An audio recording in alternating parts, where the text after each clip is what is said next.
Hey, you guys, I am just hanging out in the tool shed. I am looking for the right tool for the job. I am trying to help loved ones who are suffering. I don't think I'm going to find the right tool here. This episode is about how do we help loved ones who are suffering. And in a way, it's going to be more about how can we relieve the burden that their suffering might have on us. How can we remain strong for them? Because we're empathic people, we naturally, if someone's suffering around us, then we feel bad. And this is hard. We're such loving, wonderful, caring people. And so this is for you. You people that are taking care of people, you're so amazing. Maybe do little things to make your day more comfortable. These are the things that we empathic people pleasers forget because there's so much work to do to make sure everybody around us is feeling okay. Another thing is have some time to let that all off your shoulders. It's not your responsibility to heal someone. It's not your responsibility to save them. They're going to do that themselves. That's the only way it can happen. And you can't push it. You can't force it to happen. It has to happen naturally.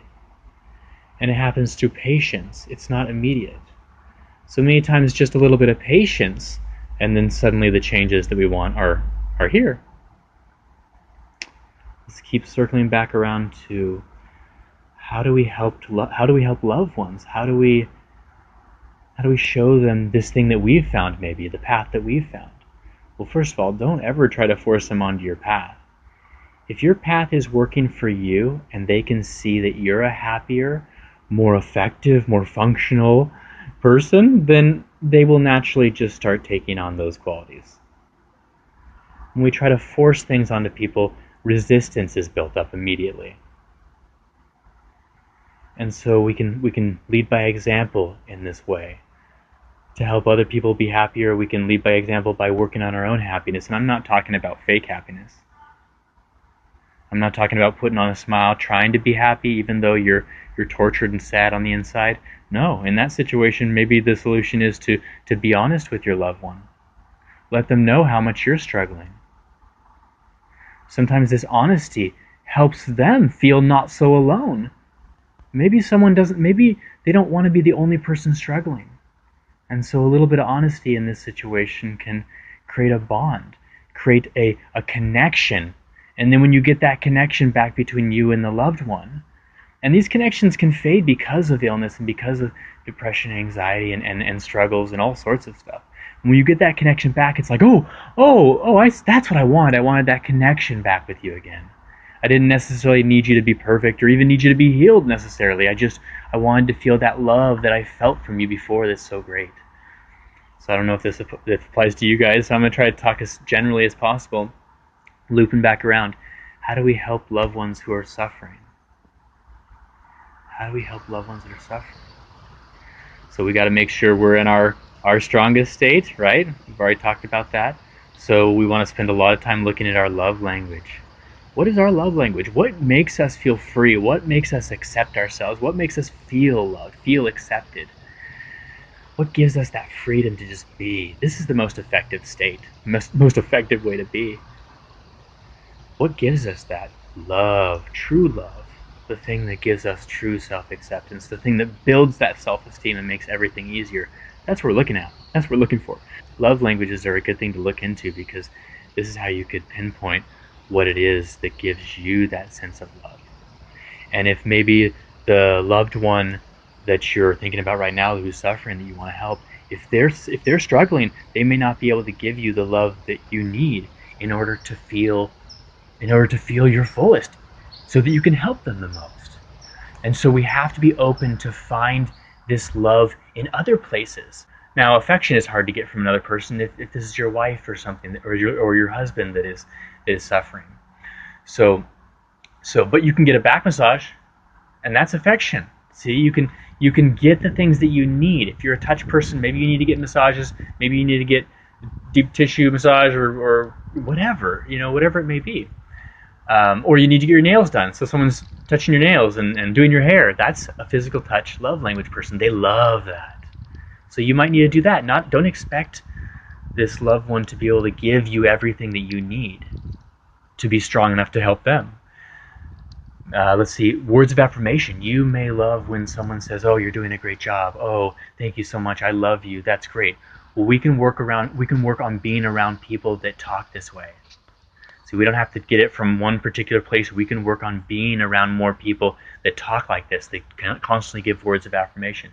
We can help other people work on their natural ability to do this when they see us doing it. So when we give words of affirmation to people and give them verbal support and confirmation and allowing them to know that they're accepted verbally, this is another love language. This is the one that you need that you're not getting in order to be fullest so you can help your loved one. Then you need to find that out somewhere. You need to find that in other people. Give that out, and people tend to give it back more. Give out compliments, and you tend to get compliments back. Now, if you're a gift person, maybe you can buy yourself a gift, or maybe you can join some sort of gift program or something. I don't know. I'm not a gift love language person, so that's a hard one for me. But once again, we need to find we need to find our love language, and we need to honor ourselves enough to give it to ourselves. What else? Quality time. Oh yes, you might not be able to get the quality time from the loved one because they're suffering. That's okay. You can get quality time from other people. Getting therapy is totally fine. That's paying for quality time, which is totally good. It's totally awesome because it's an unbiased perspective. But you can get quality time with there's so many people out there that are looking for friends. Oh my gosh. Be safe, of course, but just step out and find a friend and just get that quality time with someone, or maybe go and have quality time with a family member that you don't normally have quality time with, another family member. You know, it's okay to get time for yourself. You have to give yourself these little mini vacations. These vacations could be for 1 second. It could be for 3 seconds. It could be for 5 minutes every hour. I give myself vacations every second. No matter what I'm going through, I try to give myself a little mini vacation of trying to see how it feels when I go through it without worry. I gotta tell you, it's so much better going through it without worry. Somehow we've been convinced, somehow our loved ones have been convinced, we've all been convinced in the society that worry is somehow an effective method to make things better. And this worry seems to be causing most of the problems in our lives. It's the cause of suffering. Pain is not bad until you suffer from it. There's all sorts of people like sports players or people that climb mountains that go through all sorts of pain, but they never suffer from it for a second. They love it. It's perspective, I guess. The thoughts are so powerful in our lives, and so our loved ones, maybe they have negative thoughts that are repeating over and over and over in their heads. Listen to them. Listen to all the thoughts until they're exhausted and don't disagree with anything they're saying. Try this. Try this one time. Just listen to everything they're saying. Just keep listening. Whatever it takes to allow them to just free flow for hours and hours and hours until they're completely exhausted. Maybe they just need that. Maybe all they wanted was someone to just be present with them. People who are suffering and who are sick have difficulty having someone be present with them because they're sick, because they're suffering. It's hard for people to be around people that are suffering because we're so empathic as people. Our society is empathic. When someone's suffering, we feel bad next to them. So people that are suffering have difficulty getting appropriate attention. And so you can help them just by being with them and doing nothing. Nothing. Have you ever had someone be in your presence and do nothing? They just want to be with you. They have nothing else. There's nothing else on their head that makes their eyes gloss over when you talk. You know, you can tell they're thinking about something else. They'd rather be somewhere else. Have you had someone be in your presence? They just want to be with this moment. They don't need anything from you. They don't require anything from you. You're not part of their agenda. They're not trying to figure out how do you fit into their accomplishing whatever it is that they need to accomplish. Wow. Yeah, it's not anybody's fault. We all fall into this. We're trying to be as productive. We're trying to get as much done as possible. And so what we do is we fill up time with thought that should be spent being with loved ones. And so this amount of time, when we spend this amount of time where we're fully present with them, this is so potent. Someone who you think you could never give them enough attention, you give them that kind of attention, and you'll be like, whoa, why why are they satisfied? Whoa, they don't, that's all they needed? Oh my gosh. I mean, this is mind expanding stuff. How much time this can save you when you're trying to help someone who seems like they can't be helped. You find that right little thing that they've been looking for and they can't figure out how to say it right. Anybody who is angry or frustrated, they all have legitimate needs that they can't figure out how to ask for appropriately. So if your loved one you're trying to help is angry and frustrated, they have a legitimate need that they can't figure out how to say right. So once again, being present with them and allowing them to just be sad, be frustrated, be angry, be whatever it is they want to be, and you not have to hold yourself to fixing them. No fixing necessary, just being. This fixes things in the most miraculous way. Now, for most people, these things will be a gradual change, but some of us take these leaps and just do it. They're like, you know what? I'm just not going to suffer with them anymore. I'm just going to be there and love them. I love them even if they're suffering. And I value myself enough to say, you know what? I'm not going to suffer too.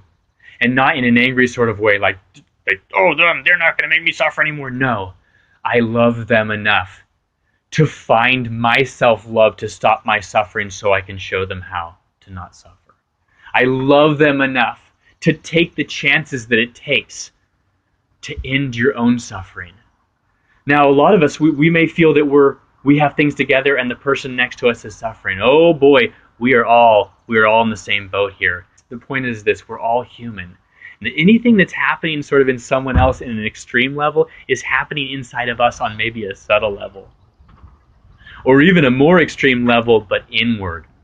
Some people are better at displaying themselves, and so maybe they get more help.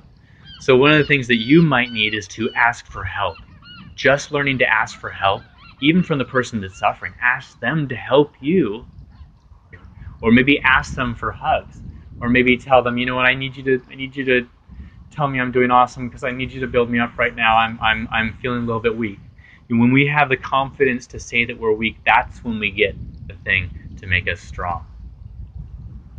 Do not put it all on your shoulders. Empathic people, I want you to be free.